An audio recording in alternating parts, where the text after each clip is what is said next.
Confiné à l'hôtel Dieu, Sid Ahmed Glam a été mis en examen vendredi pour assassinat, tentative d'assassinat et association de malfaiteurs en relation avec une entreprise terroriste. Placé en détention provisoire, il a été peu disert, selon les dires de ses avocats. Il a contesté vigoureusement tous les faits qui lui sont reprochés. Il est dans un état serein et tout à fait calme, parfaitement prêt à coopérer. Et il est en bonne santé. Sid Ahmed Glam, 24 ans, est né à Tiaré, en Algérie. Aux côtés de sa mère, il arrive en 2001 à Saint-Dizier pour rejoindre son père, mais doit repartir en 2003 dans son pays d'origine, faute de papier. C'est à l'âge de 19 ans qu'il revient en France pour faire des études d'électronique à Reims et à Paris. C'est ici qu'il résidait dans un foyer universitaire du 13e arrondissement. Mais le boursier algérien était un étudiant fantôme et n'assistait plus aux cours depuis octobre dernier. Il faisait l'objet d'une procédure disciplinaire. À Saint-Dizier où sa famille réside, sa mère et sa sœur contestent les faits qui lui sont reprochés. Mon fils jamais fait ça. Il rentre les week-ends, mais pas tous les week-ends, mais des fois il rentre. Et il reste avec ses sœurs, ses frères. Mais jamais il fait des problèmes. Je suis confiance que mon fils ne fait pas ça. Je suis très confiance, pas confiance. Mon fils, jamais fait ça. Mon frère, il n'a jamais été l'extrême de l'islam. Donc lui, il a toujours été droit. Il parle avec les femmes. Bonjour, bonsoir, il n'y a que le respect. Tiens, il était vraiment respectueux. En même temps, il est dans une université qu'avec les femmes aussi. Son cousin lui estime qu'il aurait été influencé par un individu hébergé chez lui. J'ai observé des changements juste il n'y a pas longtemps, avec sûrement la mauvaise fréquentation qu'il a eue. Et voilà, et après on ne le voyait plus, il a disparu pendant 6 bons mois. Oui, il est venu plus extrémiste parce qu'il ne voulait plus parler, il ne voulait plus parler avec les femmes. Et avec sa propre famille, il s'est un peu éloigné. Et voilà. Sid Ahmed Glam attire l'attention des services de renseignement après avoir exprimé son désir de rejoindre la Syrie sur Facebook. Au printemps 2014, il est alors convoqué pour la première fois par la DGSI. À l'automne, au départ d'Alger, il réussit à se rendre en Turquie pendant 1 mois. En février 2015, il y retourne 10 jours pour raisons touristiques, comme il le justifie à la DGSI une fois rentré. Il y a près de 1600 personnes qui sont en ce moment suivies par la DGSI à raison de leur implication dans la Syrie. Et puis vous avez à côté de cette frange, et ça renvoie peut-être à un problème qui est davantage social dans notre pays, des milliers et des milliers de personnes qui, sur fond de radicalisation, développent ce qu'on appelle des signaux faibles et qui rendent leur détection particulièrement difficile pour l'ensemble des services. Et effectivement, c'est là où on peut être confronté à des situations comme celle de Sid Ahmed Glam, qui avait fait l'objet d'un entretien administratif, à l'égard desquels les services avaient fait leur travail normalement, mais qui n'avaient pas pu déceler de signes qui auraient dû nécessiter un suivi plus important. Sid Ahmed Glam est simplement signalé sur un fichier S pour sûreté, réservé aux individus menaçant potentiellement la sécurité nationale, un fichier qui comporterait actuellement 400 000 noms. Ça n'indique pas une dangerosité d'une personne, ça indique que cette personne est sous surveillance. Les effectifs de police qui vont contrôler la personne ne sauront pas forcément pourquoi elle est surveillée et ne sauront pas quel est éventuellement son degré de dangerosité potentielle. Mais ce qu'ils savent, c'est que l'information va devoir remonter et que le passage ou le contrôle de cette personne va devoir être signalé. Les gens se demandent pourquoi quelqu'un qui est finalement mis sous surveillance avec une fiche comme ça n'est pas intercepté ou neutralisé. Tout simplement parce que c'est du renseignement et ça ne veut pas dire que la personne a quelque chose à se reprocher. Sur 16 échelons de dangerosité, Sid Ahmed Glam figurait au niveau 13. À titre de comparaison, Mohamed Merah était au niveau 5, car jugé plus dangereux. Et la question qui nous est posée est logique, et on y a en partie répondu dans le reportage, mais on a besoin de vous entendre, bien entendu, là-dessus, Jean-Marc Bailleul. S'il était suspecté par la police, pourquoi Sid Ahmed Glam n'a-t-il pas été davantage surveillé ? Je crois que ça a été dit par le procureur de la République de Paris.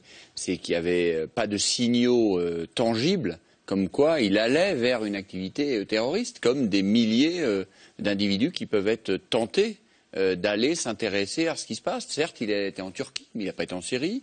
Les auditions servent aussi à un peu faire peur à ce type d'individu. J'entends bien, mais dans ce cas-là, pourquoi est-il justement entendu par la DGSI? C'est parce que vous comprenez que ça peut paraître contradictoire. Non, ça peut être un signal faible, comme quoi il a une activité, il a voyagé en Turquie, donc on vérifie. C'est aussi une façon de lui dire, on t'a dans le collimateur, on t'a entendu, on sait qui tu es. Donc attention, mais vous voyez que ça n'a pas forcément été dissuasif. Oui. Et la fiche S, puisqu'elle a été évoquée, c'est justement permettre aux services comme la DGSI de suivre ce type d'individu. S'il est signalé dans un aéroport, hop, il est passé à tel aéroport. Il a été contrôlé dans Paris à telle heure avec telle personne. On renseigne et ça nous permet de suivre. Mais il n'y a rien qui pénalement permet de mettre cet individu.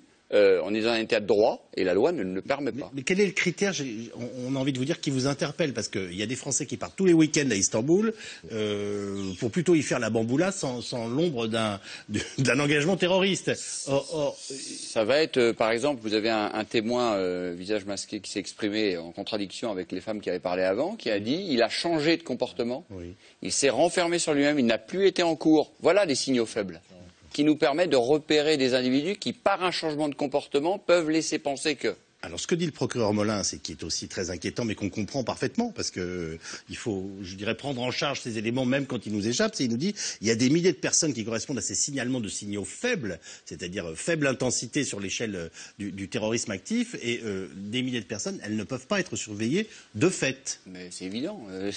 On a une centaine de milliers de policiers, 90 000 gendarmes.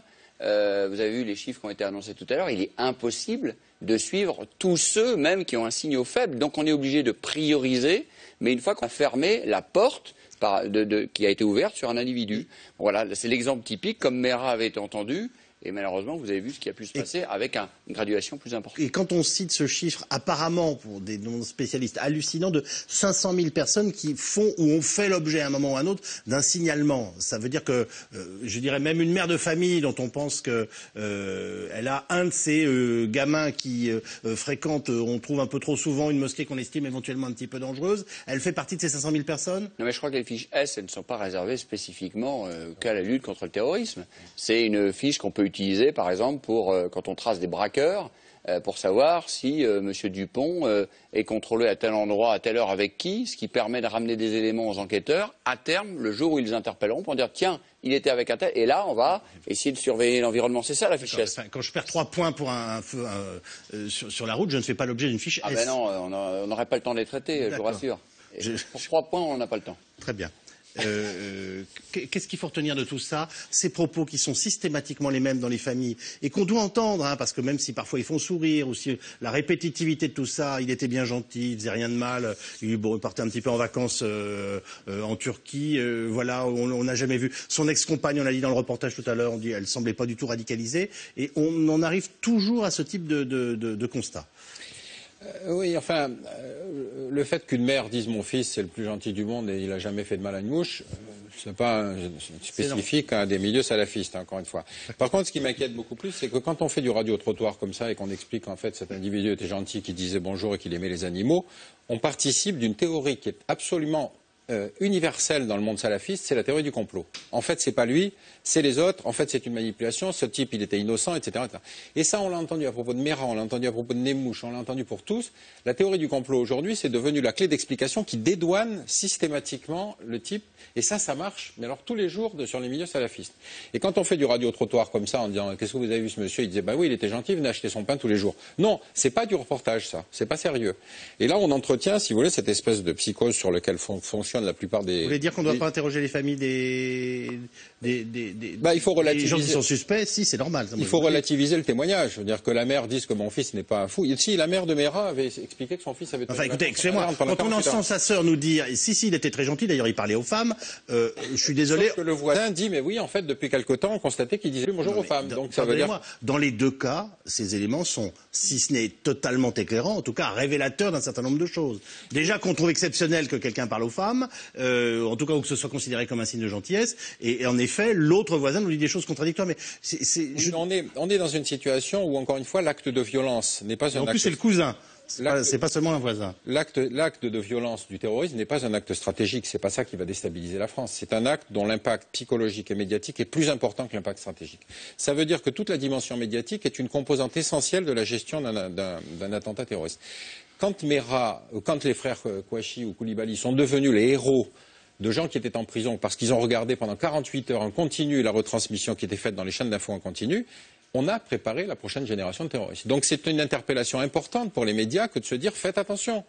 La manière dont on traite ce sujet, soit on alimente la théorie du complot, soit on alimente, avec des excès évidemment, ça n'empêche pas qu'il faille informer, mais on alimente des gens qui vont dire non, en fait c'était pas lui, c'est une manipulation de la police, etc. Quel est le moyen de bien faire? Ça pose un problème grave, c'est-à-dire faut-il, par exemple, le ministère de l'Intérieur a décidé de ne pas communiquer sur les 4 attentats terroristes évités. Finalement, ça prouve que quand on n'en parle pas, la population ne s'inquiète pas, et puis on peut le signaler au moment opportun. Oui. Tandis qu'on aurait pu effectivement dire, regardez, on a empêché, on a empêché, on a empêché. Simplement, quand vous dites on a empêché, ça veut dire qu'il y en a d'autres qui vont dire, mais moi je réussirai.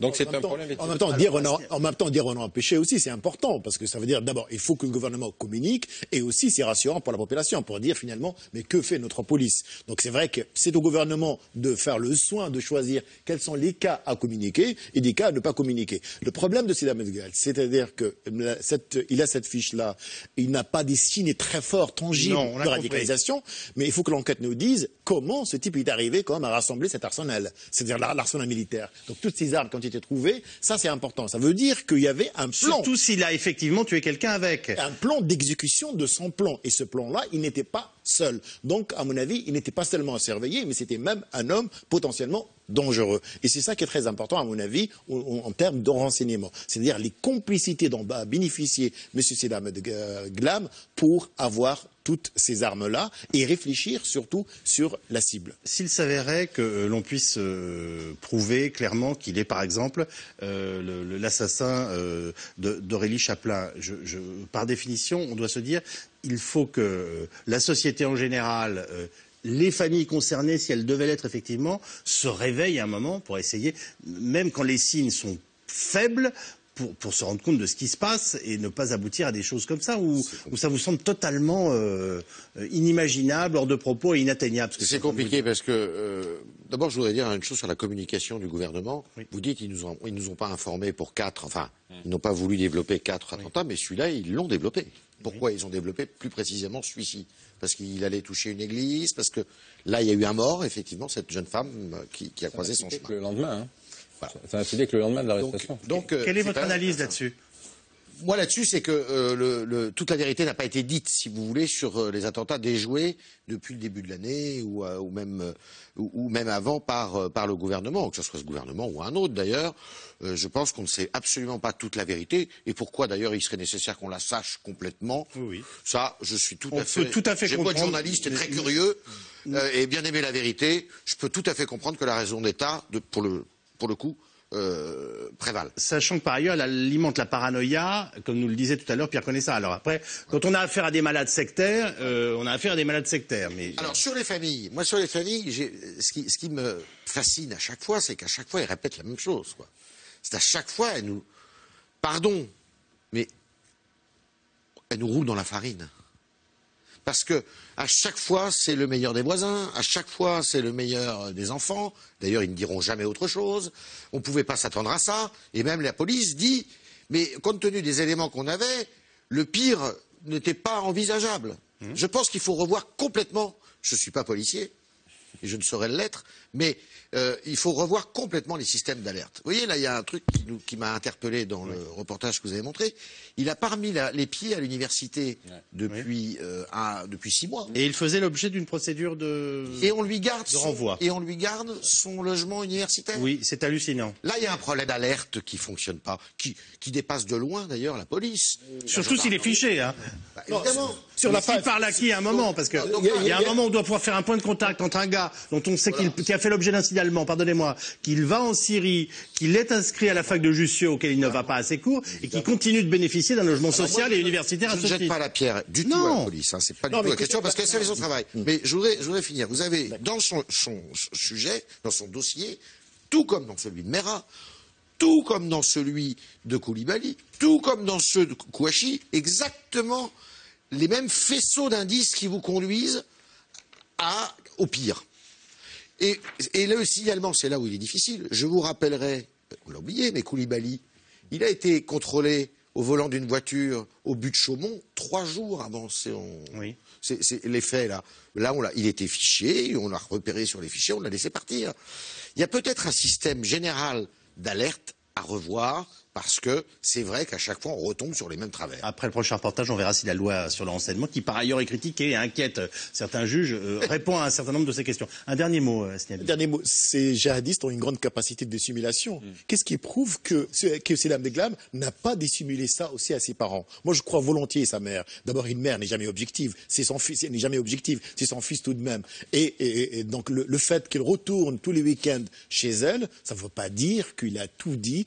Et bien sûr, il a peur que la maman parle ou les sœurs. Donc attention, il y a toujours cette cisure entre les parents et les enfants quand les enfants nourrissent des plans terroristes comme celui-là. Reste évident. Pas toujours. Il y a la famille Mera où effectivement la radicalisation était bien avancée. La famille Ben Chelali, c'est pas mal non plus, etc. Donc il y a des familles entières et il y a des familles par contre qui sont complètement divisées. Mais c'est vrai que le témoignage d'une mère... Reste donc la question.